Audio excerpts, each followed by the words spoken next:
जय वाल्मीकि जय वाल्मीकि जय वाल्मीकि जय वाल्मीकि। जो बोले सो निरपै भगवान वाल्मीकि महाराज की जय। जो बोले सो निरपै सतगुरु रविदास महाराज की जय। गुरु रूप साध संगत जी, एक बार फिर असी भगवान वाल्मीकि मंदिर बेडफोर्ड तो कांशी टीवी के माध्यम राही भगवान वाल्मीकि जी की पुत्र बाणी श्री योग वशिष्ठ महारामायण के विचार आपके नाल साझे करांगे।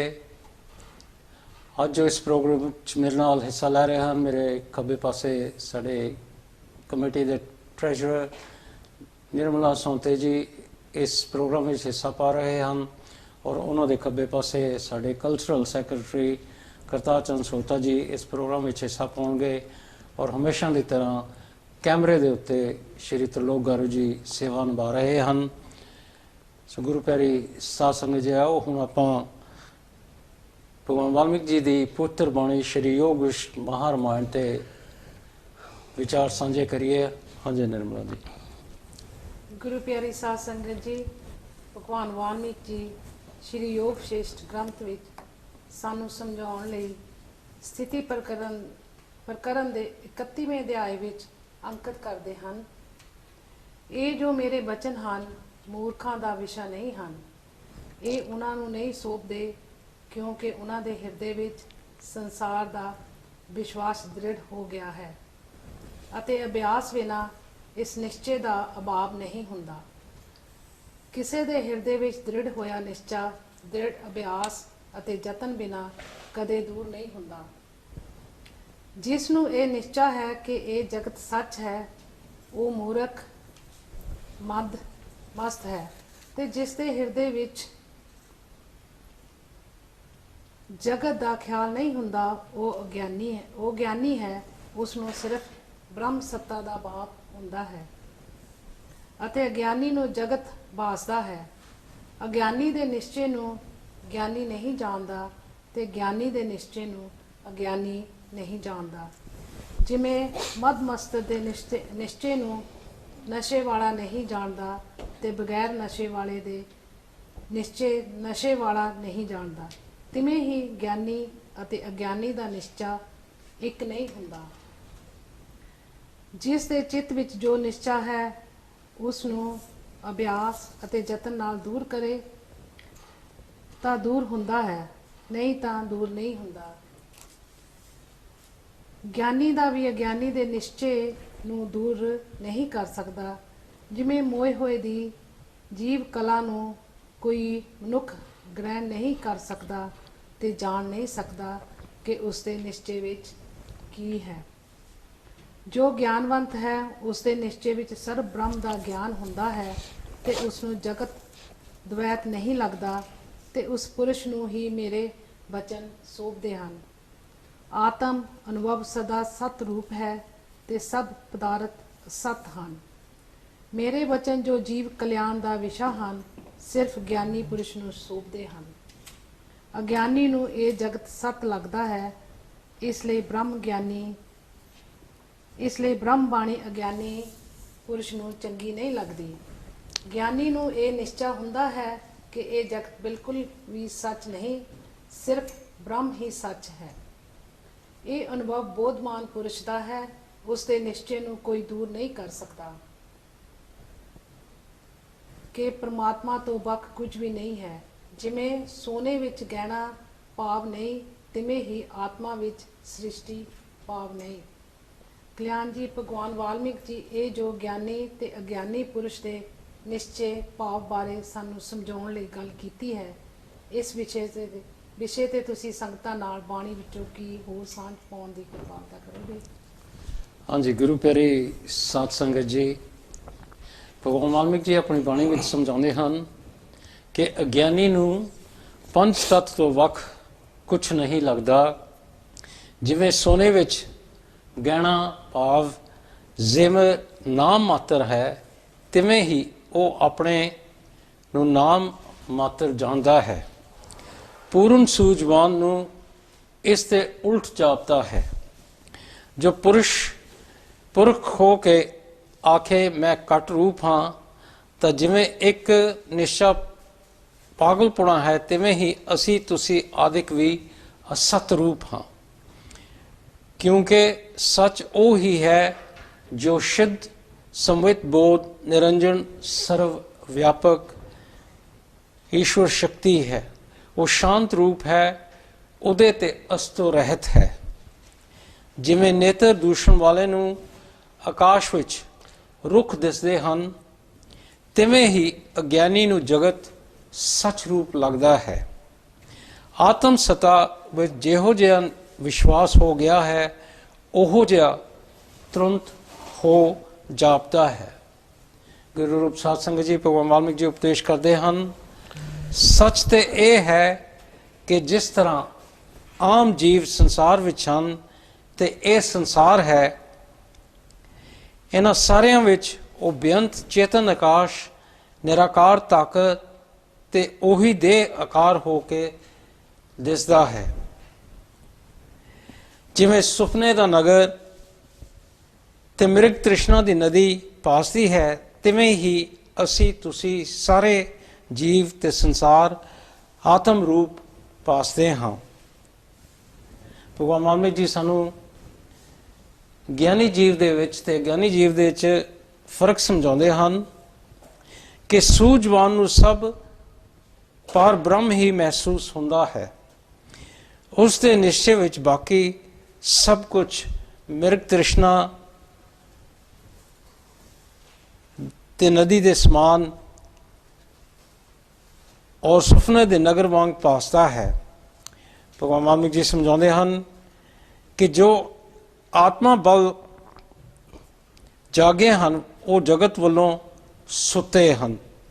ਉਹ ਗਿਆਨੀ ਜੀਵ ਬੰਧਨ ਰੂਪ ਹਨ, ਭਾਵ ਕਿ ਉਹ ਸੰਸਾਰ ਨੂੰ ਸੱਚ ਸਮਝ ਕੇ ਸੰਸਾਰੀ ਭੋਗ ਪਦਾਰਥਾਂ ਦੀ ਚਾਹਨਾ ਵਿੱਚ ਫਸ ਜਾਂਦੇ ਹਨ, ਪਰ ਅਸਲ ਵਿੱਚ ਨਾ ਕੋਈ ਸੁੱਤੇ ਹਨ, ਨਾ ਜਾਗਦੇ ਹਾਂ, ਨਾ ਬੰਧਨ ਵਿੱਚ ਹਨ, ਨਾ ਮੁਕਤ ਹਨ। ਸਭ ਪ੍ਰਪੰਚ ਪਾਰ ਬ੍ਰਹਮ ਜਗਤ ਹੋ ਕੇ ਪ੍ਰਤੀਤ ਹੁੰਦਾ ਹੈ। ਨਿਰਵਾਣ ਸ਼ਕਤੀ ਹੀ ਜਗਤ ਲਕਸ਼ਮੀ ਹੋ ਕੇ ਟਿਕੀ ਹੋਈ ਹੈ। ਜਗਤ ਨਿਰਵਾਣ ਰੂਪ ਹੈ, ਪਰ ਨਾਮ ਵੱਖਰੇ ਵੱਖਰੇ ਹਨ। ਜਿਵੇਂ ਬਿਰਸ਼ ਦਰਖਤ ਇੱਕੋ ਵਸਤੂ ਦੇ ਨਾਮ ਹਨ, ਤਿਵੇਂ ਹੀ ਬ੍ਰਹਮ ਤੇ ਜਗਤ ਇੱਕੋ ਹੀ ਵਸਤੂ ਦੇ ਵੱਖਰੇ ਵੱਖਰੇ ਨਾਮ ਹਨ। ਜਿਵੇਂ ਆਕਾਸ਼ ਵਿੱਚ ਬਿਰਸ਼ ਜਾਪਦੇ ਹਨ, ਉਹ ਹੈ ਹੀ ਨਹੀਂ, ਸਿਰਫ ਆਕਾਸ਼ ਹੀ ਹੈ, ਤਿਵੇਂ ਹੀ ਅਗਿਆਨੀ ਨੂੰ ਬ੍ਰਹਮ ਵਿੱਚ ਜੋ ਜਗਤ ਜਾਪਦਾ ਹੈ, ਉਹ ਭੁਲੇਖਾ ਮਾਤਰ ਹੈ। ਬ੍ਰਹਮ ਦਾ ਹੀ ਚਮਤਕਾਰ ਹੈ।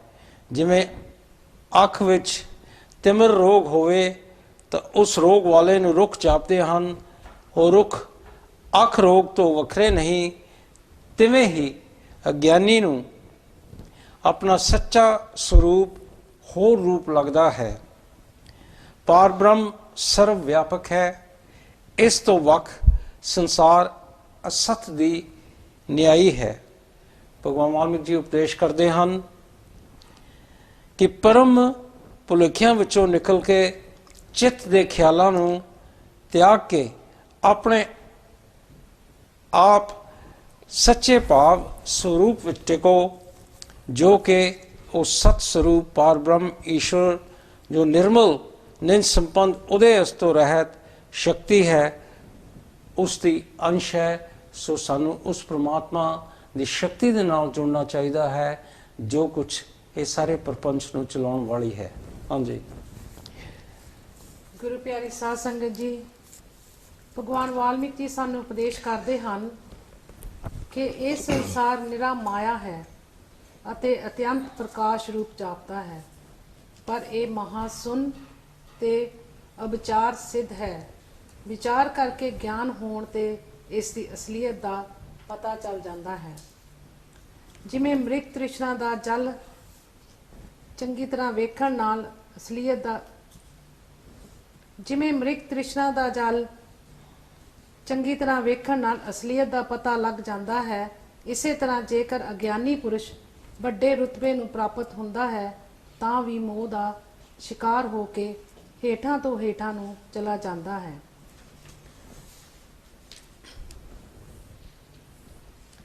ਆਪਣੇ ਹੰਕਾਰ ਅਤੇ ਮੋਹ ਕਰਕੇ ਅਗਿਆਨੀ ਪੁਰਸ਼ ਛੋਟੇਪਨ ਨੂੰ ਪ੍ਰਾਪਤ ਹੋ ਜਾਂਦਾ ਹੈ ਅਤੇ ਆਪਣੀ ਅਗਿਆਨਤਾ ਕਰਕੇ ਮਿਥਿਆ ਭਰਮ ਨੂੰ ਵੇਖਦੇ ਹਨ।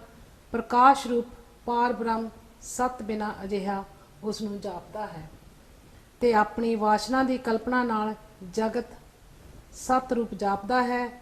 ਜਿਵੇਂ ਮ੍ਰਿਗ ਤ੍ਰਿਸ਼ਨਾ ਦਾ ਜਲ ਭਰਮ ਕਰਕੇ ਸਤ ਜਾਪਦਾ ਹੈ, ਤਿਵੇਂ ਹੀ ਆਪਣੀ ਕਲਪਨਾ ਨਾਲ ਜਗਤ ਸਤ ਜਾਪਦਾ ਹੈ। ਇਸ ਸੰਸਾਰ ਸਮੁੰਦਰ ਨੂੰ ਕੋਈ ਤਰ ਨਹੀਂ ਸਕਦਾ। ਜੋ ਪੁਰਸ਼ ਸ਼ਾਸਤਰ ਤੇ ਵਿਚਾਰ ਰਾਹੀਂ ਵਾਸ਼ਨਾ ਰਹਿਤ ਹੋਇਆ ਹੈ ਤੇ ਜੋ ਸੰਸਾਰ ਨਿਪੂਰਨ ਸ਼ਾਸਤਰ ਦਾ, ਜਿਸ ਦਾ ਪ੍ਰਕਾਸ਼ ਰੂਪ ਸ਼ਬਦ ਹੈ, ਆਸਰਾ ਲੈਂਦਾ ਹੈ, ਇਸ ਸੰਸਾਰ ਦੇ ਪਦਾਰਥਾਂ ਨੂੰ ਸ਼ੁਭ ਰੂਪ ਸਮਝਦਾ ਹੈ, ਇਸ ਕਰਕੇ ਹੇਠਾਂ ਡਿੱਗਦਾ ਹੈ। ਜਿਵੇਂ ਕੋਈ ਟੋਏ ਨੂੰ ਪਾਣੀ ਰੂਪ ਸਮਝ ਕੇ ਸਨਾਨ ਵਾਸਤੇ ਜਾਵੇ ਤੇ ਡਿੱਗ ਪਵੇ। ਗੁਰੂ ਪਿਆਰੀ ਸਾਧ ਸੰਗਤ ਜੀ, ਭਗਵਾਨ ਵਾਲਮੀਕ ਜੀ ਕਹਿੰਦੇ ਹਨ, ਆਪਣੇ ਅਨੁਭਵ ਰੂਪੀ ਸੱਚੇ ਮਾਰਗ ਤੇ ਜੋ ਤੁਰੇ ਹਨ ਉਹਨਾਂ ਦਾ ਕਦੀ ਵਿਨਾਸ਼ ਨਹੀਂ ਹੁੰਦਾ। ਉਹ ਬੜੇ ਆਰਾਮ ਨਾਲ ਸ਼ਾਂਤੀ ਪੂਰਵਕ ਸਾਫ਼ ਸੁਥਰੇ ਆਪਣੇ ਮਾਰਗ ਤੇ ਤੁਰੇ ਜਾਂਦੇ ਹਨ। ਜਿਵੇਂ ਮੁਸਾਫਿਰ ਸਿੱਧੇ ਰਾਹ ਤੁਰਿਆ ਜਾਂਦਾ ਹੈ, ਬ੍ਰਹਮ ਦਰਸ਼ਨ ਸ਼ਸਤਰ ਵਿਰਾਗ ਮਾਰਗ ਹੈ, ਸੰਸਾਰ ਦਰਸ਼ਨ ਸ਼ਸਤਰ ਦੁਖਦਾਈ ਮਾਰਗ ਹੈ। ਇਹ ਜਗਤ ਅਸਤ ਤੇ ਭੁਲੇਖਾ ਮਾਤਰ ਹੈ। ਜੋ ਪੁਰਸ਼ ਇਸ ਸੰਸਾਰ ਦੇ ਨਾਸ਼ਵਾਨ ਪਦਾਰਥਾਂ ਦੀ ਇੱਛਾ ਮਨ ਵਿੱਚ ਲਈ ਫਿਰਦੇ ਹਨ, ਉਹ ਅਭਾਗੇ ਜੀਵ ਹਨ ਅਤੇ ਜੋ ਗਿਆਨਵਾਨ ਜੀਵ ਹਨ ਉਹਨਾਂ ਨੂੰ ਇਹ ਜਗਤ ਘਾਹ ਦੇ ਤ੍ਰਿਣ ਵਾਂਗ ਤੁਸ਼ ਲੱਗਦਾ ਹੈ। ਜਿਵੇਂ ਪੁਰਸ਼ ਦੇ ਹਿਰਦੇ ਵਿੱਚ ਪਰਮਾਤਮਾ ਦਾ ਨੂਰ ਉਦੇ ਹੋਇਆ ਹੈ, ਉਹ ਇਸ ਬ੍ਰਹਿਮੰਡ ਖੰਡ ਦੇ ਲੋਕ ਤੇ ਲੋਕਪਾਲਾਂ ਨੂੰ ਤ੍ਰਿਣ ਦੀ ਨਿਆਈ ਵੇਖਦਾ ਹੈ। ਜਿਵੇਂ ਜੀਵ ਕਸ਼ਟ ਨੂੰ ਤਿਆਗਦਾ ਹੈ, ਤਿਵੇਂ ਹੀ ਉਸਦੇ ਹਿਰਦੇ ਵਿੱਚ ਐਸੋ ਆਰਾਮ ਦੀ ਕਸ਼ਟ ਵਾਂਗ ਤਿਆਗਣ ਯੋਗ ਹੈ। ਇਸ ਲਈ ਹਿਰਦੇ ਤੇ ਨਿਸ਼ਚਿਆਂ ਨੂੰ ਸ਼ੁੱਧ ਸਾਫ਼ ਤੇ ਪਵਿੱਤਰ ਕਰਕੇ ਇਸ ਸੰਸਾਰ ਵਿੱਚ ਵਿਚਰੋ। ਆਪਣੇ ਆਚਰਣ ਨੂੰ ਸਾਫ਼ ਉਜਵਲ ਰੱਖੋ, ਕਿਉਂਕਿ ਅਸ਼ੁੱਭ ਤੇ ਅਪਵਿੱਤਰ ਆਚਰਣ ਹੀ ਅਸ਼ੁੱਭ ਕਾਂਡ ਕਰਨ ਵੱਲ ਜੀਵ ਨੂੰ ਪ੍ਰੇਰਿਤ ਕਰਦੇ ਹਨ। ਇਸ ਲਈ ਗੁਰੂ ਤੇ ਸ਼ਾਸਤਰ ਦੀ ਸਿੱਖਿਆ ਅਨੁਸਾਰ ਚੇਸ਼ਟਾ ਕਰਨੀ, ਭਾਵ ਕਰਮ ਕਰਨਾ ਹੀ ਕਲਿਆਣ ਦਾ ਕਾਰਨ ਹੈ। ਸੰਤ ਜਨਾਂ ਦੀ ਸੰਗਤ ਅਤੇ ਸੱਚ ਸ਼ਾਸਤਰ ਦੇ ਵਿਚਾਰ ਨਾਲ ਮਨ ਪ੍ਰਕਾਸ਼ਿਤ ਹੁੰਦਾ ਹੈ। ਜੋ ਪੁਰਸ਼ ਸੱਚ ਨੂੰ ਸਦਾ ਆਪਣੇ ਹਿਰਦੇ ਵਿੱਚ ਧਾਰਨ ਕਰਦਾ ਹੋਇਆ ਸੰਸਾਰ ਵਿੱਚ ਵਿਚਰਦਾ ਹੈ, ਉਹ ਮੋਹ ਦੇ ਅੰਨੇ ਖੂਹ ਵਿੱਚ ਨਹੀਂ ਡਿੱਗਦਾ। ਕਰਤਾਰ ਚੰਦ ਜੀ, ਭਗਵਾਨ ਵਾਲਮੀਕ ਜੀ ਆਪਣੀ ਬਾਣੀ ਵਿੱਚ ਇਸ ਮੋਹ ਤੇ ਅੰਨੇ ਖੂਹ ਦੀ ਗੱਲ ਕੀਤੀ ਹੈ। ਕੀ ਤੁਸੀਂ ਇਸ ਦੇ ਵਿਚਾਰ ਲਈ ਬਾਣੀ ਵਿੱਚੋਂ ਸੰਗਤਾਂ ਨਾਲ ਕੁਝ ਸਾਂਝ ਪਾ ਸਕਦੇ ਹੋ?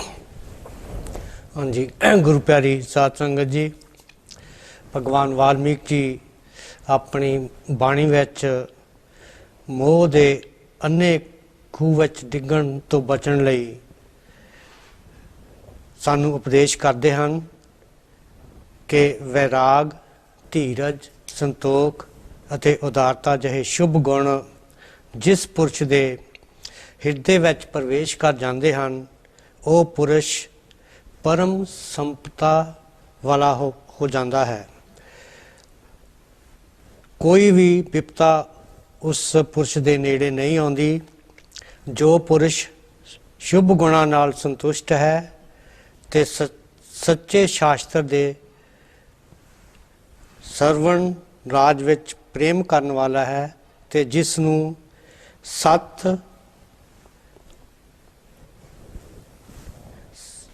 ਦਿਸਣ ਵਾਲੀ ਵਾਸਨਾ ਜਿਸ ਦੇ ਅੰਦਰ ਉਪਜੀ ਹੈ, ਉਹ ਗਿਆਨੀ ਪੁਰਸ਼ ਹੈ ਅਤੇ ਵਿਦਿਆਮਾਨ ਹੈ।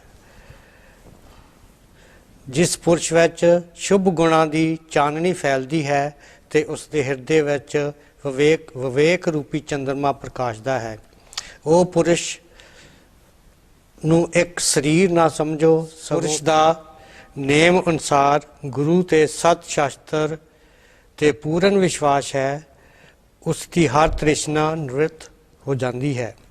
ਉਸ ਪੁਰਸ਼ ਦੀ ਸ਼ੋਭਾ ਆਕਾਸ਼ ਵਿੱਚ ਦੇਵਤੇ ਲੋਕ ਵੀ ਕਰਦੇ ਹਨ।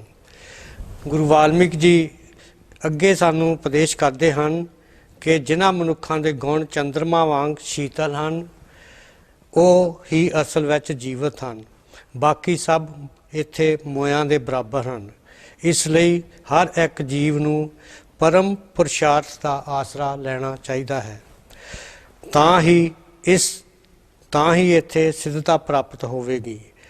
ਇਸ ਸੰਸਾਰ ਵਿੱਚ ਉਹ ਕਿਹੜੀ ਵਸਤੂ ਹੈ ਜੋ ਪੁਰਸ਼ਾਰਥ ਕਰਨ ਤੇ ਪ੍ਰਾਪਤ ਨਾ ਹੁੰਦੀ ਹੋਵੇ।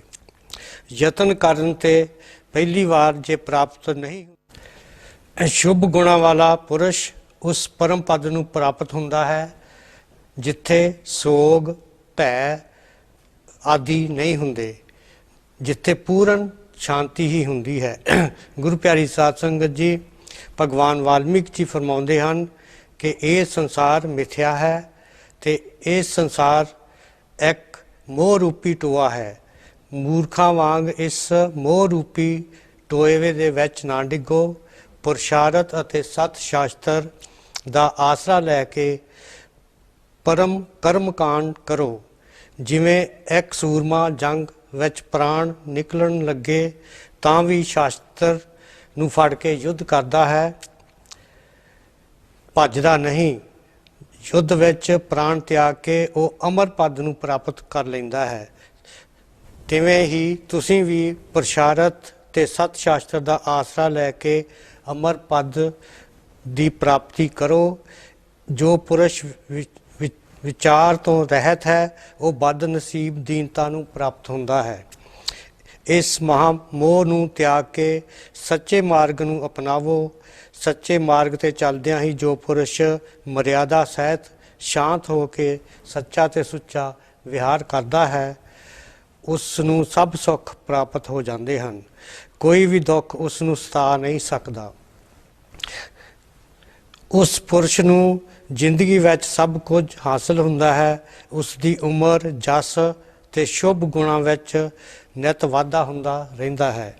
ਉਹ ਪੁਰਸ਼ ਮੂਰਖ, ਵਿਚਾਰ ਰਹਿਤ ਅਤੇ ਅਵਿਦਿਅਕ ਪੁਰਸ਼ਾਂ ਵਾਂਗ ਸੰਸਾਰ ਰੂਪੀ ਅੰਨੇ ਖੂਹ ਵਿੱਚ ਡਿੱਗਣ ਤੋਂ ਬਚ ਜਾਂਦਾ ਹੈ। ਹਾਂਜੀ, ਗੁਰੂ ਰੂਪ ਸਾਧ ਸੰਗਤ ਜੀ, ਅਸੀਂ ਬ੍ਰੇਕ ਵੱਲ ਆ ਰਹੇ ਹਾਂ। ਬ੍ਰੇਕ ਤੋਂ ਬਾਅਦ ਫਿਰ ਅਸੀਂ ਆਪ ਦੇ ਨਾਲ ਜੁੜਾਂਗੇ। ਜੋ ਬੋਲੇ ਸੋ ਨਿਰਭੈ, ਭਗਵਾਨ ਵਾਲਮੀਕ ਮਹਾਰਾਜ ਕੀ ਜੈ। ਜੋ ਬੋਲੇ ਸੋ ਨਿਰਭੈ, ਸਤਿਗੁਰੂ ਰਵਿਦਾਸ ਮਹਾਰਾਜ ਕੀ ਜੈ। जय वाल्मीकि जय वाल्मीकि जय वाल्मीकि जय वाल्मीकि। जो बोले सो निरभय, भगवान वाल्मीकि महाराज की जय।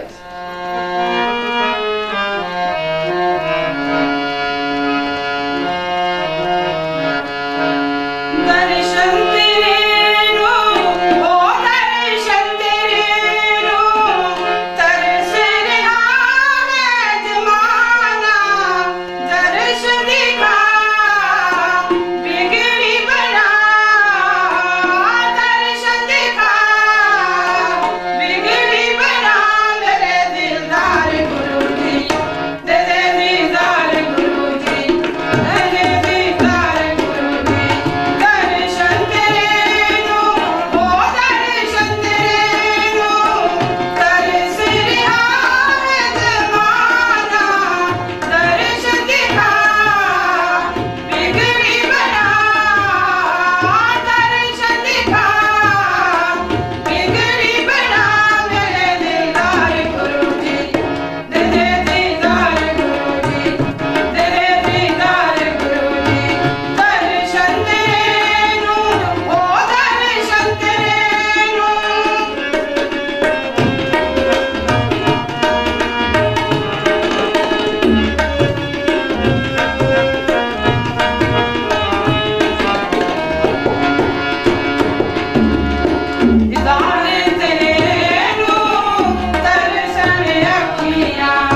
ਪਿਆਰੀ ਸਾਧ ਸੰਗਤ ਜੀ, ਬ੍ਰੇਕ ਤੋਂ ਬਾਅਦ ਇੱਕ ਵਾਰੀ ਫਿਰ ਅਸੀਂ ਆਪ ਦੇ ਨਾਲ ਜੁੜ ਰਹੇ ਹਾਂ।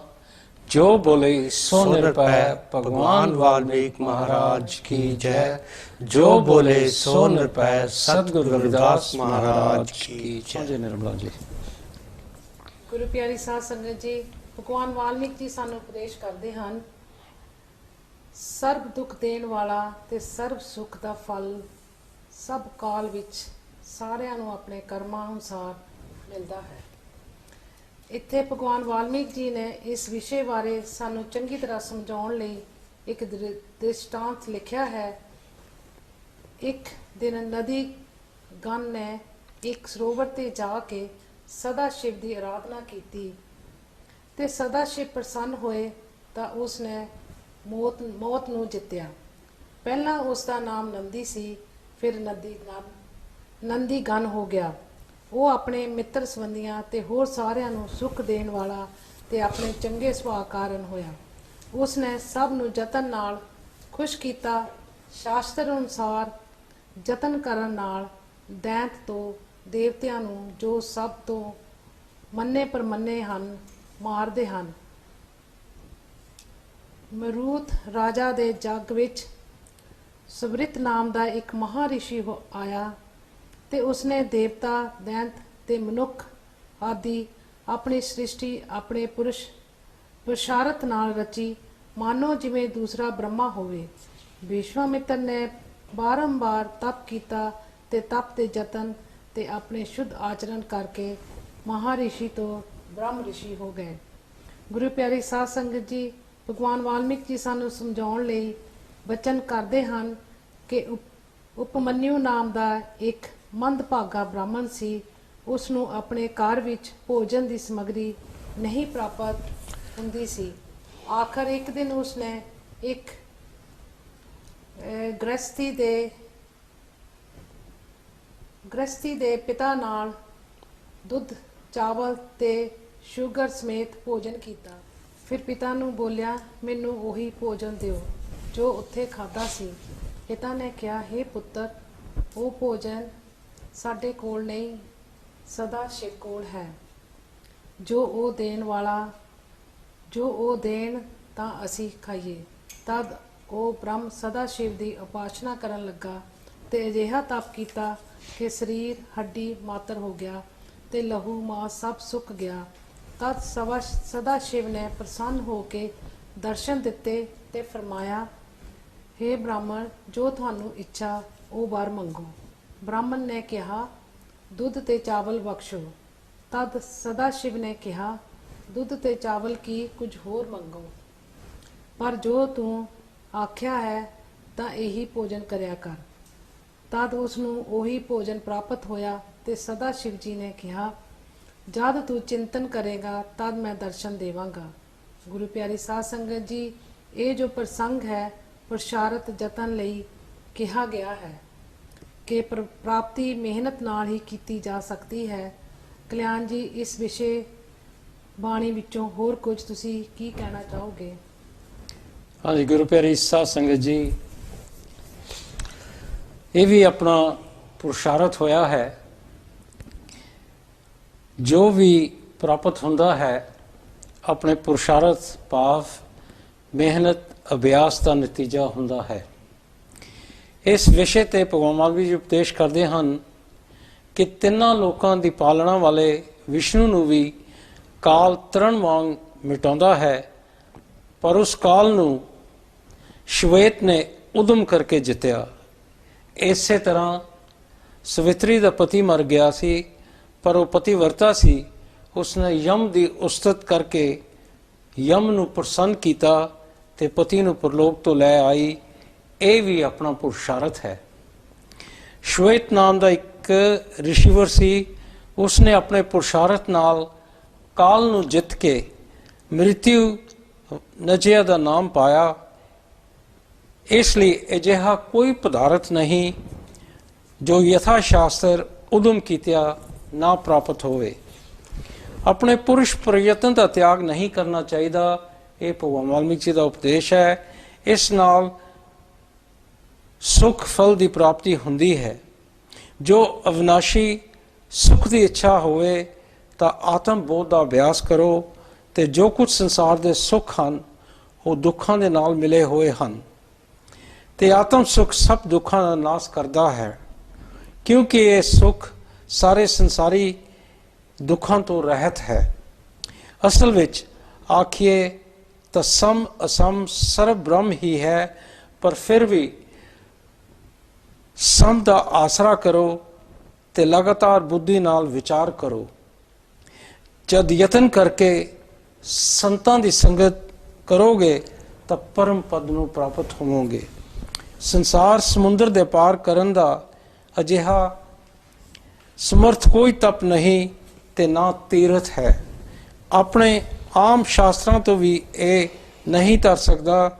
ਸਿਰਫ ਸੰਤ ਜਨਾਂ ਦੀ ਸੰਗਤ ਦਾ ਸਦਕਾ ਭਵਸਾਗਰ ਨੂੰ ਸੁਖ ਨਾਲ ਤਰ ਜਾਂਦਾ ਹੈ।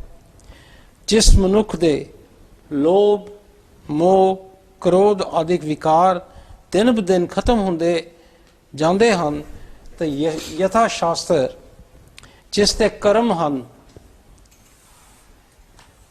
ਅਜਿਹੇ ਮਨੁੱਖ ਨੂੰ ਸੰਤ ਤੇ ਆਚਾਰਿਆ ਆਖਦੇ ਹਨ। ਉਹਨਾਂ ਦੀ ਸੰਗਤ ਸੰਸਾਰ ਦੇ ਪਾਪ ਕਰਮਾਂ ਨੂੰ ਨਿਵਰਤ ਕਰਦੀ ਹੈ ਤੇ ਸ਼ੁਭ ਆਚਰਣ ਵੱਲ ਲੈ ਕੇ ਜਾਂਦੀ ਹੈ।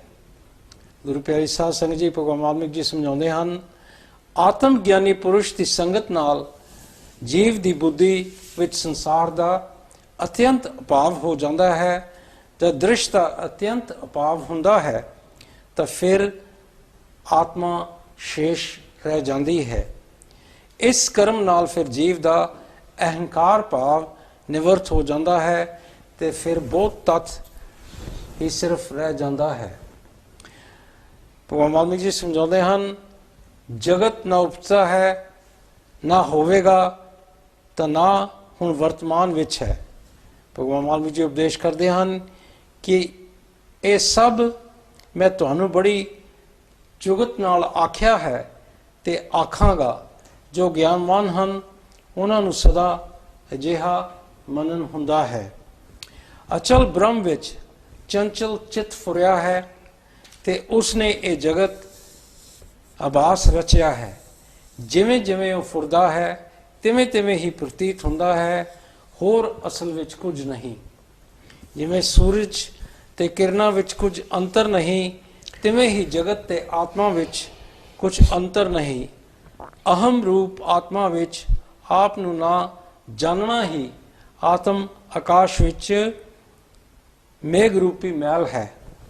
ਜਦ ਪਰਮਾਰਥ ਵਿੱਚ ਅਹਮ ਭਾਵ ਨੂੰ ਜਾਣੇਗਾ ਤਦ ਅਨਾਤਮ ਵਿੱਚ ਅਹਮ ਭਾਵ ਲੀਨ ਹੋ ਜਾਵੇਗਾ ਤੇ ਪਾਰ ਬ੍ਰਹਮ ਨਾਲ ਜੀਵ ਦੀ ਅਤਿਅੰਤ ਏਕਤਾ ਹੁੰਦੀ ਹੈ।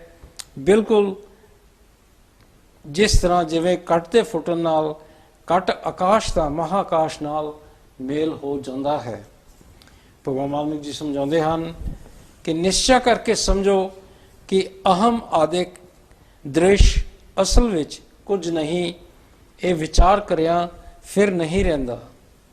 ਜਿਵੇਂ ਬਾਲਕ ਨੂੰ ਆਪਣੇ ਪਰਛਾਵੇਂ ਵਿੱਚ ਭੂਤ ਲੱਗਦਾ ਹੈ ਸੋ ਭੁਲੇਖਾ ਮਾਤਰ ਹੈ, ਤਿਵੇਂ ਹੀ ਇਹ ਜਗਤ ਭੁਲੇਖੇ ਨਾਲ ਸਿੱਧ ਹੋਇਆ ਹੈ। ਆਪਣੇ ਮਨ ਦੀ ਕਲਪਨਾ ਨਾਲ ਜਾਪਦਾ ਹੈ ਤੇ ਦੁਖਦਾਈ ਹੁੰਦਾ ਹੈ, ਪਰ ਵਿਚਾਰ ਕੀਤਿਆਂ ਨਸ਼ਟ ਹੋ ਜਾਂਦਾ ਹੈ। ਹਾਂਜੀ ਗੁਰੂ ਪਿਆਰੀ ਸਾਧ ਸੰਗਤ ਜੀ, ਭਗਵਾਨ ਵਾਲਮੀਕ ਜੀ ਸਾਨੂੰ ਉਪਦੇਸ਼ ਕਰਦੇ ਹਨ ਕਿ ਆਤਮ ਰੂਪੀ ਚੰਦਰਮਾ ਸਦਾ ਪ੍ਰਕਾਸ਼ਿਤ ਹੈ ਤੇ ਹੰਕਾਰ ਰੂਪੀ ਬੱਦਲ ਉਸ ਦੇ ਅੱਗੇ ਆਉਂਦਾ ਹੈ। ਉਸ ਨਾਲ ਪਰਮਾਰਥ ਬੁੱਧੀ ਵਿਕਾਸ ਨੂੰ ਪ੍ਰਾਪਤ ਨਹੀਂ ਹੁੰਦੀ। ਇਸ ਲਈ ਵਿਵੇਕ ਰੂਪੀ ਹਵਾ ਨਾਲ ਇਸ ਬੱਦਲ ਨੂੰ ਨਸ਼ਟ ਕਰੋ। ਨਰਕ ਸਵਰਗ ਬੰਧਨ ਮੋਕਸ਼ ਤ੍ਰਿਸ਼ਨਾ ਗ੍ਰਹਿਣ ਤੇ ਤਿਆਗ ਸਤ ਹੰਕਾਰ ਤੋਂ ਫੁਰਦੇ ਹਨ।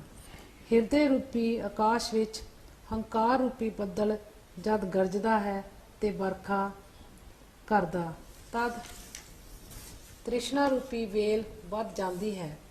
ਤਦ ਹੰਕਾਰ ਰੂਪੀ ਬੱਦਲ ਆਤਮਾ ਰੂਪੀ ਸੂਰਜ ਤੇ ਹਮਲਾ ਕਰਦਾ ਹੈ ਤਾਂ ਹਨੇਰਾ ਹੋ ਜਾਂਦਾ ਹੈ। ਪ੍ਰਕਾਸ਼ ਉਦੇ ਨਹੀਂ ਹੁੰਦਾ। ਹੰਕਾਰ ਰੂਪੀ ਬ੍ਰਿਸ਼ ਦੀ ਬੇਅੰਤ ਸ਼ਾਖ ਫੈਲਦੀ ਹੈ। ਆ ਪਰਮ ਆਦਿਕ ਵਿਸਥਾਰ ਅਨੇਕ ਅਰਥਾਂ ਨੂੰ ਪ੍ਰਾਪਤ ਕਰਦਾ ਹੈ। ਜੋ ਕੁਝ ਸੰਸਾਰ ਵਿੱਚ ਸੁੱਖ ਦੁੱਖ ਪ੍ਰਾਪਤ ਹੁੰਦਾ ਹੈ ਉਹ ਸਭ ਹੰਕਾਰ ਕਰਕੇ ਪ੍ਰਾਪਤ ਹੁੰਦਾ ਹੈ। ਸੰਸਾਰ ਰੂਪੀ ਚੱਕਰ ਦੀ ਹੰਕਾਰ ਧੁਰਾ ਹੈ। ਜਦ ਇਹ ਭੌਂਦਾ ਭਾਵ ਘੁੰਮਦਾ ਹੈ, ਆਤਮ ਤਮਮ ਰੂਪੀ ਬੀਜ ਨਾਲ ਅਨੇਕ ਜਨਮ ਰੂਪੀ ਕਲੇਸ਼ ਦੀ ਪਰੰਪਰਾ ਉਹਦੇ ਤੇ ਨਸ਼ਟ ਹੁੰਦੀ ਹੈ। ਇਸ ਲਈ ਇਸ ਦਾ ਨਾਸ਼ ਯਤਨ ਨਾਲ ਕੀਤਾ ਜਾ ਸਕਦਾ ਹੈ। ਇਸ ਲਈ ਇਸ ਦਾ ਹੰਕਾਰ ਰੂਪੀ ਹਨੇਰਾ ਹੈ। ਤਦ ਤੱਕ ਚਿੰਤਾ ਰੂਪੀ ਪਿਸਾਚਨੀ ਵਿਚਰਦੀ ਹੈ ਤੇ ਹੰਕਾਰ ਰੂਪੀ ਪਿਸਾਚ ਨੇ ਜਿਸ ਨੂੰ ਗ੍ਰਹਿਣ ਕੀਤਾ ਹੈ ਉਸ ਨੀਚ ਪੁਰਸ਼ ਨੂੰ ਮੰਤਰ ਤੰਤਰ ਵੀ ਦੀਨਤਾ ਕਰਕੇ ਛੁਡਾ ਨਹੀਂ ਸਕਦੇ। ਭਗਵਾਨ ਵਾਲਮੀਕ ਜੀ ਇੱਕ ਸਵਾਲ ਸਾਡੇ ਅੱਗੇ ਰੱਖਦੇ ਹਨ। ਨਿਰਮਲ ਗਿਆਨ ਸਰੂਪ ਆਤਮ ਸੱਤਾ ਜੋ ਆਪਣੇ ਆਪ ਵਿੱਚ ਵਿਆਪਕ ਹੈ, ਉਸ ਵਿੱਚ ਹੰਕਾਰ ਰੂਪੀ ਮੈਲ ਕਿੱਥੋਂ ਪ੍ਰਤੀਬਿੰਬਤ ਹੋਈ? ਇਸ ਦਾ ਜਵਾਬ ਖੁਦ ਭਗਵਾਨ ਵਾਲਮੀਕ ਜੀ ਸਾਨੂੰ ਦਿੰਦੇ ਹੋਏ ਲਿਖਦੇ ਹਨ। ਇਹ ਹੰਕਾਰ ਜੋ ਚਮਤਕਾਰ ਲੱਗਦਾ ਹੈ, ਇਹ ਅਸਲ ਧਰਮ ਨਹੀਂ, ਮਿਥਿਆ ਹੈ। ਵਾਸ਼ਨਾ ਪਰਮ ਨਾਲ ਪੈਦਾ ਹੁੰਦੀ ਹੈ ਤੇ ਪੁਰਸ਼ ਯਤਨ ਨਾਲ ਨਸ਼ਟ ਹੋ ਜਾਂਦੀ ਹੈ। ਫਿਰ ਨਾ ਮੈਂ ਹਾਂ, ਨਾ ਮੇਰਾ ਹੈ, ਨਾ ਮੇਰਾ ਕੋਈ ਹੈ, ਸਭ ਅਹਮ ਤਹਮ ਮੁੱਕ ਜਾਂਦੇ ਹਨ। ਹੰਕਾਰ ਜਦੋਂ ਨਸ਼ਟ ਹੋਵੇਗਾ ਫਿਰ ਕੋਈ ਦੁੱਖ ਨਹੀਂ ਹੋਵੇਗਾ। ਜਦ ਅਜਿਹੀ ਵਾਸ਼ਨਾ ਦਾ ਨਿਸ਼ਚਾ ਦ੍ਰਿੜ ਹੁੰਦਾ ਹੋਵੇਗਾ ਤਦ ਹੰਕਾਰ ਨਸ਼ਟ ਹੋ ਜਾਵੇਗਾ। ਇਹ ਹੰਕਾਰ ਹੀ ਸਾਰੇ ਦੁੱਖਾਂ ਦਾ ਕਾਰਨ ਹੈ। ਕਰਤਾਰ ਚੰਦ ਜੀ, ਭਗਵਾਨ ਵਾਲਮੀਕ ਜੀ ਦੀ ਬਾਣੀ ਅਨੁਸਾਰ ਇਹ ਹੰਕਾਰ ਦਾ ਹੋਰ ਰੂਪ ਕੀ ਹੈ? ਇਸ ਦਾ ਤਿਆਗ ਕਿਵੇਂ ਹੁੰਦਾ ਹੈ? ਇਹ ਸਰੀਰ ਤੋਂ ਰਹਿਤ ਕਿਵੇਂ ਹੁੰਦਾ ਤੇ ਇਸ ਦੇ ਤਿਆਗ ਨਾਲ ਕੀ ਫਲ ਹੁੰਦਾ ਹੈ? ਇਸ ਵਿਸ਼ੇ ਤੇ ਬਾਣੀ ਵਿੱਚੋਂ ਹੋਰ ਕੀ ਚਾਨਣਾ ਪਾ ਸਕਦੇ ਹੋ? ਹਾਂਜੀ, ਗੁਰੂ ਪਿਆਰੀ ਸਾਧ ਸੰਗਤ ਜੀ, ਭਗਵਾਨ ਵਾਲਮੀਕ ਜੀ ਹੰਕਾਰ ਦੇ ਵਿਸ਼ੇ ਤੇ ਸਾਨੂੰ ਸਮਝਾਉਣ ਲਈ ਆਪਣੀ ਬਾਣੀ ਵਿੱਚ ਦਰਜ ਕਰਦੇ ਹਨ ਕਿ ਹੰਕਾਰ ਜੋ ਹੈ ਇਹ 3 ਤਰ੍ਹਾਂ ਦਾ ਹੈ। 2 ਤਰ੍ਹਾਂ ਦਾ ਹੰਕਾਰ ਜੋ ਹੈ ਅੰਗੀਕਰਨ ਕਰਨ ਯੋਗ ਹੈ ਤੇ ਤੀਸਰੀ ਤਰ੍ਹਾਂ ਦਾ ਜੋ ਹੰਕਾਰ ਹੈ ਉਹ ਤਿਆਗਣ ਯੋਗ ਹੈ। ਇਸ ਦਾ ਤਿਆਗ ਸਰੀਰ ਸਮੇਤ ਹੁੰਦਾ ਹੈ। ਇਹ ਸਭ ਦ੍ਰਿਸ਼ ਮੈਂ ਹੀ ਹਾਂ ਤੇ ਪਰਮਾਤਮਾ ਅਦਵੈਤ ਰੂਪ ਹੈ, ਮੈਥੋਂ ਵੱਖ ਕੁਝ ਨਹੀਂ। ਅਜਿਹੀ ਸੋਚ ਜੋ ਹੈ ਉਹ ਪਰਮ ਅਹੰਕਾਰ ਹੈ ਤੇ ਮੋਕਸ਼ ਦੇਣ ਵਾਲਾ ਹੈ, ਬੰਧਨ ਦਾ ਕਾਰਨ ਨਹੀਂ। ਇਸ ਤੋਂ ਜੀਵਨ ਮੁਕਤ ਵਿਚਰਦੇ ਹਨ। ਇਹ ਹੰਕਾਰ ਵੀ ਮੈਂ ਤੁਹਾਨੂੰ ਉਪਦੇਸ਼ ਵਾਸਤੇ ਤਰੀਕੇ ਨਾਲ ਕਿਹਾ ਹੈ। ਅਸਲ ਵਿੱਚ ਇਹ ਵੀ ਨਹੀਂ, ਸਿਰਫ ਅਚੇਤ ਬ੍ਰਹਮ ਸਤਾ ਹੈ। ਦੂਸਰਾ ਹੰਕਾਰ ਇਹ ਹੈ ਕਿ ਮੈਂ ਸਾਰਿਆਂ ਤੋਂ ਵੱਖ ਹਾਂ ਤੇ ਸਾਰਿਆਂ ਤੋਂ ਮੈਂ ਸੂਝਵਾਨ ਹਾਂ, ਸਾਰਿਆਂ ਤੋਂ ਅੱਛਾ ਹਾਂ। ਅਜਿਹਾ ਨਿਸ਼ਚਾ ਵੀ ਜੀਵਨ ਮੁਕਤ ਤੇ ਮੋਕਸ਼ ਦਾਈ ਹੈ, ਬੰਧਨ ਦਾ ਕਾਰਨ ਨਹੀਂ। ਤੀਸਰਾ ਹੰਕਾਰ ਇਹ ਹੈ ਕਿ ਹੱਥ ਲੱਤ ਅੰਗ ਆਦਿ ਭਾਵ ਇਹ ਸਰੀਰ ਦਾ ਹੰਕਾਰ ਕਰਨਾ, ਜੋ ਹੰਕਾਰ ਕਰਦੇ ਹਨ ਉਹਨਾਂ ਦਾ ਨਿਸ਼ਚਾ ਤੁਛ ਹੈ ਤੇ ਬੰਧਨ ਦਾ ਕਾਰਨ ਬਣਦੇ ਹਨ। ਇਹ ਦੁਸ਼ਟ ਰੂਪ ਹੈ। ਇਸ ਦਾ ਤਿਆਗ ਕਰੋ ਤੇ ਇਸ ਵਿੱਚ ਜੋ ਜੀਵ ਵਿਚਰਦੇ ਹਨ ਉਹ ਪਰਮਾਰਥ ਵੱਲ ਨਹੀਂ ਵੱਧ ਸਕਦੇ। ਇਹ ਹੰਕਾਰ ਬੜਾ ਹੀ ਚਤਰ ਤੇ ਬਲੀ ਹੈ ਤੇ ਤਰ੍ਹਾਂ ਤਰ੍ਹਾਂ ਦੇ ਜਨਮ ਤੇ ਮਾਨਸੀ ਦੁੱਖਾਂ, ਕਾਮ ਕ੍ਰੋਧ ਲੋਭ ਮੋਹ ਹੰਕਾਰ ਰਾਗ ਦਵੈਤ ਦੀਆਂ ਭਾਵਨਾ ਨੂੰ ਜਗਾਉਣ ਵਾਲਾ ਹੈ। ਇਹ ਸਭ ਜੀਵਾਂ ਨੂੰ ਨੀਚ ਕਰਕੇ ਮੁਸੀਬਤ ਵਿੱਚ ਪਾਉਂਦਾ ਹੈ। ਇਹ ਦੁਸ਼ਟ ਹੰਕਾਰ ਦਾ ਤਿਆਗ ਤੋਂ ਪਿੱਛੋਂ ਜੋ ਰਹਿੰਦਾ ਹੈ ਉਹ ਆਤਮ ਭਾਵ ਜੀਵਨ ਮੁਕਤ ਰੂਪ ਸਤਾ ਹੈ। ਭਗਵਾਨ ਵਾਲਮੀਕ ਜੀ ਫਰਮਾਉਂਦੇ ਹਨ ਕਿ ਲੋਕਾਂ ਵਿੱਚ ਜੋ ਸਰੀਰ ਦਾ ਹੰਕਾਰ ਭਾਵਨਾ ਹੈ ਉਹ ਸਭ ਤੋਂ ਭਿਆਨਕ ਦੁੱਖ ਦਾ ਕਾਰਨ ਹੈ। ਇਸ ਭਾਵਨਾ ਨੂੰ ਮਹਾਂਪੁਰਸ਼ਾਂ ਨੇ ਤਿਆਗ ਕੇ ਪਰੇ ਸੱਟ ਦਿੱਤਾ ਹੈ, ਕਿਉਂਕਿ ਉਹ ਜਾਣਦੇ ਹਨ ਕਿ ਉਹ ਦੇਹ ਨਹੀਂ ਹਨ, ਉਹ ਸ਼ੁੱਧ ਬ੍ਰਹਮ ਸਰੂਪ ਹਨ। ਜੋ ਪਹਿਲੇ ਜੋ ਦੋ ਤਰ੍ਹਾਂ ਦੇ ਹੰਕਾਰ ਕਹੇ ਗਏ ਹਨ ਉਹ ਅੰਗੀਕਾਰ ਕਰਨ ਯੋਗ ਤੇ ਮੋਕਸ਼ਦਾਈ ਹਨ, ਤੇ ਤੀਸਰਾ ਹੰਕਾਰ ਤਿਆਗਣ ਯੋਗ ਹੈ, ਕਿਉਂਕਿ ਇਹ ਹੀ ਦੁੱਖ ਦਾ ਕਾਰਨ ਹੈ। ਇਸ ਹੰਕਾਰ ਨੂੰ ਜਿਸ ਨੇ ਵੀ ਗ੍ਰਹਿਣ ਕੀਤਾ ਹੈ ਉਹ ਵਿਪਤਾ ਦਾ ਸ਼ਿਕਾਰ ਹੋਇਆ ਹੈ ਅਤੇ ਇਹ ਮਹਾ ਭੈ ਦੇਣ ਵਾਲਾ ਹੰਕਾਰ ਹੈ। ਇਹ ਹਰ ਦੁੱਖ ਦਾ ਕਾਰਨ ਬਣਦਾ ਹੈ। ਜਿਨ੍ਹਾਂ ਨੇ ਇਸ ਨੂੰ ਭੁਗਤਿਆ ਹੈ ਉਹ ਹੀ ਇਸ ਦੇ ਅਸਰ ਨੂੰ ਜਾਣਦੇ ਹਨ। ਹਾਂਜੀ। ਗੁਰੂ ਪਿਆਰੀ ਸਾਧ ਸੰਗਤ ਜੀ, ਭਗਵਾਨ ਵਾਲਮੀਕ ਜੀ ਕਹਿੰਦੇ ਹਨ, ਉਹ ਵਿਦਿਆ ਕਰਕੇ ਸੰਸਾਰ ਵੱਲ ਜੋ ਮਨ ਅੱਗੇ ਆਇਆ ਹੈ ਉਸ ਨੂੰ ਜਿਸ ਪੁਰਸ਼ ਨੇ ਜਿੱਤਿਆ ਹੈ ਉਹ ਸੁਖੀ ਤੇ ਸੂਰਮਾ ਹੈ ਤੇ ਉਸ ਦੀ ਹੀ ਜੈ ਜੈਕਾਰ ਹੋਈ ਹੈ। ਮਨ ਹੀ ਸਾਰੇ ਉਪੱਦਰ ਦੇਣ ਵਾਲਾ ਹੈ। ਇਸ ਦਾ ਉਪਾਅ ਇਹ ਹੈ ਕਿ ਆਪਣੇ ਮਨ ਨੂੰ ਵਸ ਵਿੱਚ ਕਰੋ। ਭਗਵਾਨ ਵਾਲਮੀਕ ਜੀ ਕਹਿੰਦੇ ਹਨ, ਇਹ ਮੇਰਾ ਸ਼ਸਤਰ ਸਰਬ ਗਿਆਨ ਨਾਲ ਭਰਿਆ ਹੋਇਆ ਹੈ। ਇਸ ਨੂੰ ਸੁਣ ਕੇ ਆਪ ਵਿਚਾਰੋ ਕਿ ਇਹ ਜਗਤ ਕੀ ਹੈ। ਇਸ ਤਰ੍ਹਾਂ ਵਿਚਾਰ ਕੇ ਭੋਗ ਤੋਂ ਉਪਰਾਮ ਹੋਣਾ ਹੈ ਤੇ ਸਤ ਸਰੂਪ ਆਤਮਾ ਦਾ ਅਭਿਆਸ ਕਰਨਾ ਹੈ। ਅਭਿਆਸ ਕਰਨਾ ਜ਼ਰੂਰੀ ਹੈ। ਇਹ ਜੋ ਭੋਗ ਇੱਛਾ ਹੈ ਇਹ ਹੀ ਬੰਧਨ ਦਾ ਕਾਰਨ ਹੈ। ਇੱਛਾ ਦੇ ਤਿਆਗਣ ਨੂੰ ਮੋਖ ਆਖਦੇ ਹਨ। ਇਹੀ ਸਭ ਸ਼ਾਸਤਰਾਂ ਦਾ ਵਿਸਤਾਰ ਹੈ। ਜੋ ਵਿਸ਼ੇ ਭੋਗ ਹਨ ਇਹਨਾਂ ਨੂੰ ਬਿਕ ਭਾਵ ਜ਼ਹਿਰ ਤੇ ਅੱਗ ਜਾਣੋ। ਜਿਵੇਂ ਜ਼ਹਿਰ ਦੇ ਅੱਗ ਨਾਸ਼ ਦਾ ਕਾਰਨ ਹਨ, ਤਿਵੇਂ ਹੀ ਇਹ ਵਿਸ਼ੇ ਭੋਗ ਵੀ ਨਾਸ਼ ਦਾ ਕਾਰਨ ਹਨ। ਇਸ ਤਰ੍ਹਾਂ ਯਤਨ ਨਾਲ ਇਹਨਾਂ ਦਾ ਤਿਆਗ ਕਰੋ ਤੇ ਬਾਰ-ਬਾਰ ਇਹ ਧਿਆਨ ਵਿੱਚ ਰੱਖੋ ਕਿ ਇਹ ਵਿਨਾਸ਼ ਦਾ ਕਾਰਨ ਹਨ। ਇਸ ਤਰ੍ਹਾਂ ਵਿਚਾਰ ਕੇ ਜਦ ਵਿਸ਼ਿਆਂ ਨੂੰ ਚਿੱਤ ਤੋਂ ਤਿਆਗੋਗੇ ਤਾਂ ਇਹਨਾਂ ਨੂੰ ਭੋਗਦੇ ਹੋਏ ਇਹ ਦੁਖਦਾਈ ਨਹੀਂ ਹੋਵੋਗੇ। ਜਿਵੇਂ ਮੰਤਰ ਸ਼ਕਤੀ ਨਾਲ ਸਭ ਤੋਂ ਡਰ ਨਹੀਂ ਲੱਗਦਾ, ਤਿਵੇਂ ਤਿਆਗੀ ਪੁਰਸ਼ ਨੂੰ ਭੋਗ ਵਿਸ਼ੇ ਦੁਖਦਾਈ ਨਹੀਂ ਲੱਗਦੇ। ਇਸ ਲਈ ਸੰਸਾਰ ਨੂੰ ਸਤ ਜਾਣ ਕੇ ਵਾਸ਼ਨਾ ਫੁਰਦੀ ਹੈ ਜੋ ਦੁੱਖ ਦਾ ਕਾਰਨ ਬਣਦੀ ਹੈ। ਜਿਵੇਂ ਧਰਤੀ ਵਿੱਚ ਜੋ ਬੀਜ ਬੀਜਿਆ ਜਾਂਦਾ ਹੈ ਸੋ ਹੀ ਉਗਦਾ ਹੈ। ਮਿੱਠੇ ਤੋਂ ਮਿੱਠਾ ਉਪਜਦਾ ਹੈ ਤੇ ਕੌੜੇ ਤੋਂ ਕੌੜਾ ਉਪਜਦਾ ਹੈ। ਇਸੇ ਤਰ੍ਹਾਂ ਜਿਸ ਦੀ ਬੁੱਧੀ ਵਿੱਚ ਸੰਸਾਰ ਦੇ ਭੋਗ ਵਾਸ਼ਨਾ ਰੂਪੀ ਬੀਜ ਹਨ ਉਸ ਤੋਂ ਦੁੱਖ ਦੀ ਪਰੰਪਰਾ ਪੈਦਾ ਹੁੰਦੀ ਹੈ। ਇਸ ਦੀ ਬੁੱਧੀ ਵਿੱਚ ਸ਼ਾਂਤੀ ਦੀ ਸ਼ੁਭ ਵਾਸ਼ਨਾ ਪੈਦਾ ਹੁੰਦੀ ਹੈ। ਉਸ ਤੋਂ ਸ਼ੁਭ ਗੁਣ ਪੈਦਾ ਹੁੰਦੇ ਹਨ। ਜਦ ਸ਼ੁੱਧ ਵਾਸ਼ਨਾ ਦੀ ਉਤਪਤੀ ਹੋਵੇਗੀ ਤਦ ਮਨ ਬੁੱਧੀ ਨਿਰਮਲ ਭਾਵ ਨੂੰ ਪ੍ਰਾਪਤ ਹੋਵੇਗੀ। ਜਦ ਮਨ ਨਿਰਮਲ ਹੋਵੇਗਾ ਤਦ ਹੌਲੀ ਹੌਲੀ ਮਨ ਵੀ ਨਿਰਮਲ ਹੋ ਜਾਂਦਾ ਹੈ। ਤਦ ਪੁਰਸ਼ ਅੰਦਰ ਸੱਜਣ ਭਾਵ ਪੈਦਾ ਹੋ ਜਾਂਦਾ ਹੈ। ਜਿਵੇਂ ਜਿਵੇਂ ਸਦੀ ਪੱਖ ਵਿੱਚ ਚੰਦਰਮਾ ਦੀ ਕਲਾ ਵੱਧਦੀ ਹੈ ਤਿਵੇਂ ਤਿਵੇਂ ਮਨ ਵਿੱਚ ਵਿਵੇਕ ਪੈਦਾ ਹੋਣਾ ਸ਼ੁਰੂ ਹੋ ਜਾਂਦਾ ਹੈ। ਉਸ ਦੇ ਪ੍ਰਕਾਸ਼ ਤੋਂ ਹਿਰਦੇ ਦਾ ਸਾਰਾ ਹਨੇਰਾ ਦੂਰ ਹੋ ਜਾਂਦਾ ਹੈ।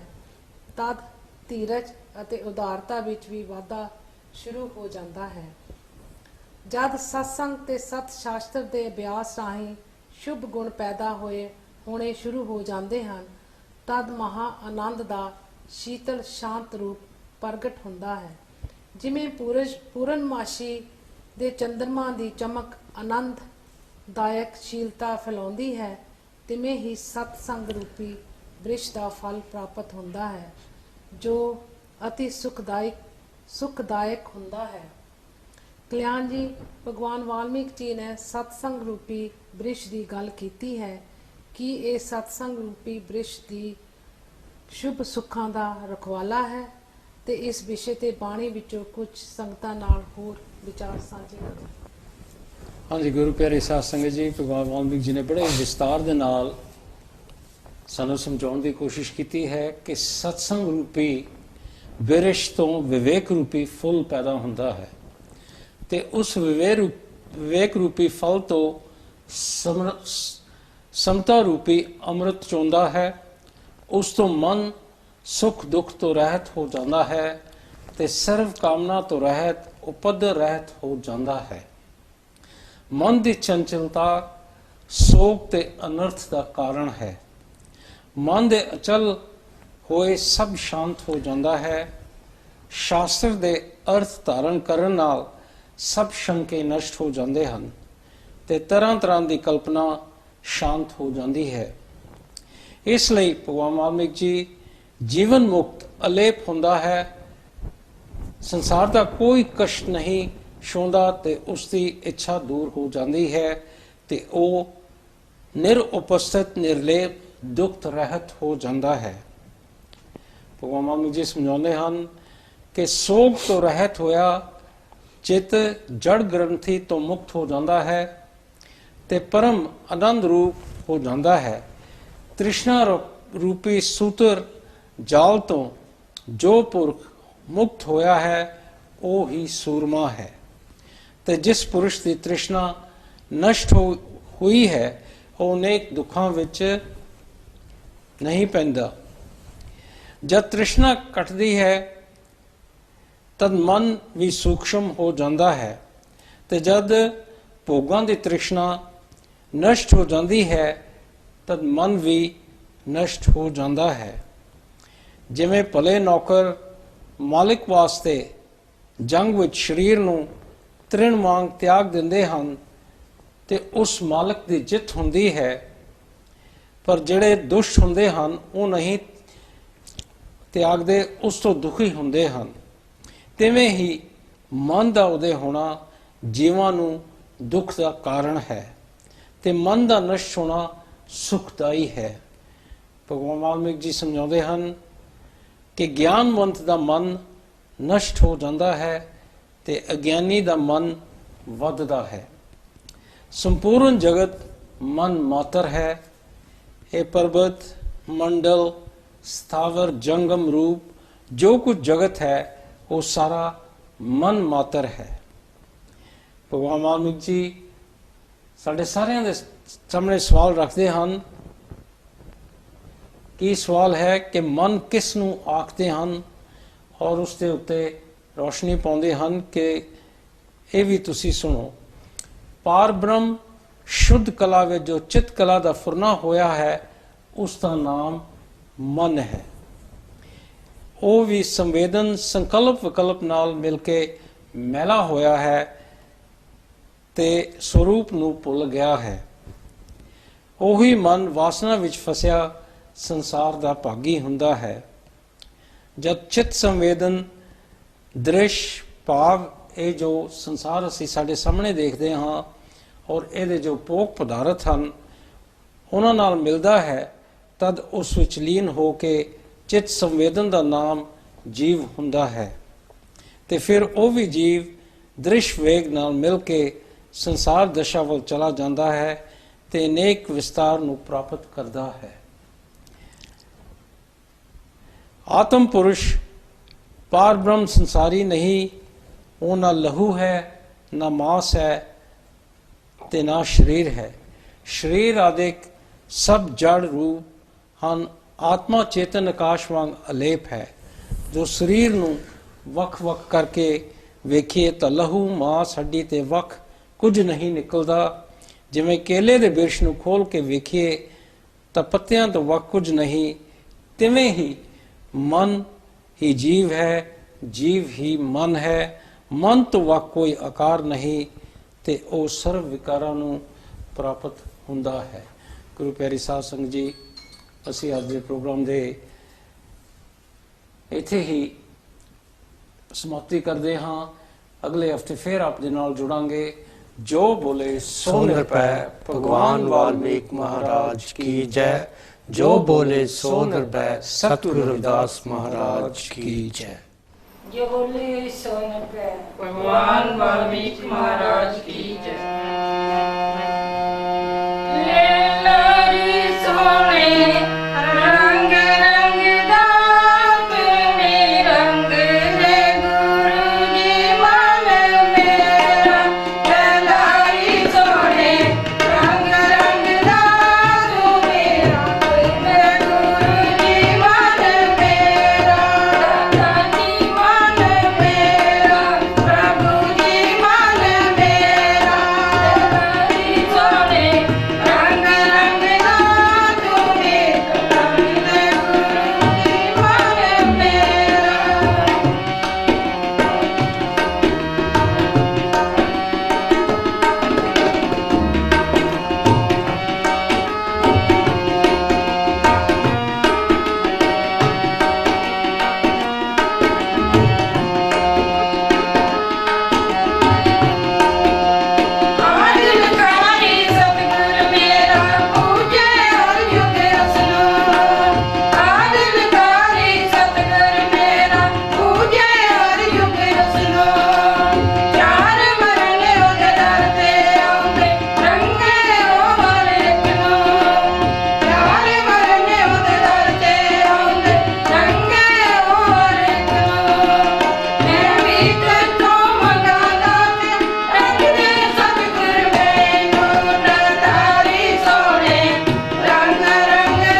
वाल्मीकि महाराज की जय। जय वाल्मीकि जय वाल्मीकि जय वाल्मीकि